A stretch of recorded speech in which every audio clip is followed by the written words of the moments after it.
Hey guys, it's Mommy of Two, Wife of One. I hope and pray that you guys have been happy and healthy and there have been no unfortunate circumstances in your lives or in your family's lives over the past week. I'm not going to keep you guys long, but I wanted to talk about something that's been happening in my household. Not has been happening, but that did happen in my household. My husband, his job, occasionally has to be on call, which is 24-hour call, which means if something happens, he's the one that they will call to fix a problem. And normally, when he's on call, he goes out and he's gone for a few hours and then comes back home and he, gets to bed at a regular time and everything's okay.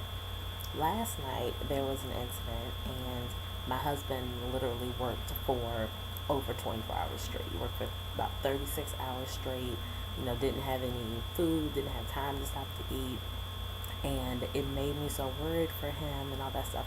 But the point is that I feel like when situations like that come up, my role as the wife is to not only support him, but to make sure that when he's out working and he's out, doing what he does and he's doing his backbreaking labor and he's putting in those hours and he's tired and exhausted and all that stuff, my job as the wife is to make sure that he doesn't have anything to worry about in the back of his mind.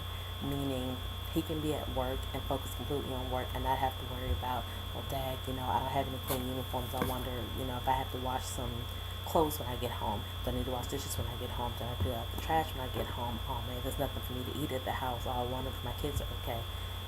When your spouse, and that's nothing to do with work really, my situation has to do with work, but when your spouse has something big that they're doing, whether it's the household, it could be work, it could be their own pet project, it could be a group they belong to, whatever it is, if they are focused on something, the best thing you can do to show support for them is to make sure that they are not worried about everything else in their life, but making life as easy for them as possible.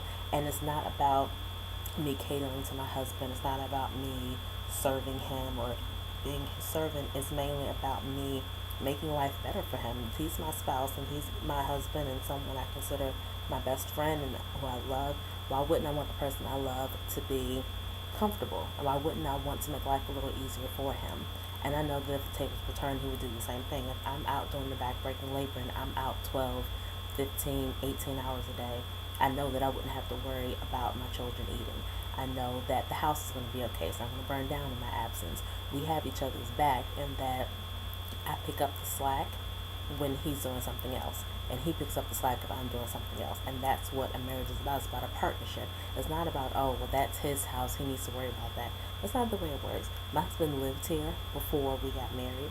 But this is my home now. And it's my job to make it a home. It's my job to make sure that everything is in place and that he's safe and our kids are safe and everyone's happy, everybody's fed, everyone has clean clothes, everyone is taken care of. That is my job, and it's his job as a husband to make sure that he checks in with me to make sure that I'm good. Because the last thing I want is if I'm out and about, I don't want to have to worry about what's happening in the house. And I think if you are worried about what's happening in the house, then you may have married someone who isn't really up to par, who isn't up to the task of taking care of business while you're doing X, Y, and Z. And if that's the case, you basically have another child on your hands. Too many times people marry somebody that they have to take care of, like a child. And I don't mean like if they have a sickness or illness. I mean you have to pick up after them. You have to constantly tell them what to do. You have to scold them when they've done bad. You basically are treating them like they are your 6-year-olds. And if that's the case, you don't need to be married. You're not supposed to be marrying your child. You're supposed to marry a partner, someone who loves you, someone who's going to step up to the plate and do what needs to be done.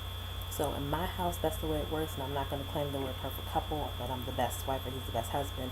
But when things like this happen, it's a reminder to me what my role is. But sometimes I will complain that, oh, I'm the only one that does this and I'm the only one that does that. Why is it always me washing dishes? Why is it always me doing the laundry? Why do I have to do this? Why do that? And I get in that mode sometimes when the dishes are piled up or the laundry's piled up and I'm like, I don't feel like doing it. But then I have to remember that my husband is, right now I'm a stay-at-home mom, so my husband is out at work every single day. Even on the weekends, he's doing work, and it's great, and that's what he's supposed to do. And I can complain, but I know the work still needs to get done. And I can't expect him to work those 10, 12, 14, 15-hour days every single day and then come home and cook for us and clean for us when I've been home all day. And again, it's not a matter of me being the woman, so that's my job. It's a matter of I'm home all day. That's what I'm supposed to do. If the tables were turned and he was home all day, he would have to do the cooking and the cleaning and the laundry, because it's only fair. You can't expect, just like you can't marry someone who just wants to be taken care of, you also shouldn't marry someone who expects you to take care of them all the time. Like, they're parents for a reason. If you decide to have someone you want to take care of or whatever, you become a parent. That's what parents do. But that's not what you sign up for when you get married. You want to have a partner, someone who, again, has your back in every sense of the term. So that's my little spiel today. I hope you guys got something out of it. I love you guys so much. Please send all of your inquiries to momof2wife1@gmail.com. That's mom of the number 2, wife of only at gmail.com. And I'll talk to you guys next week.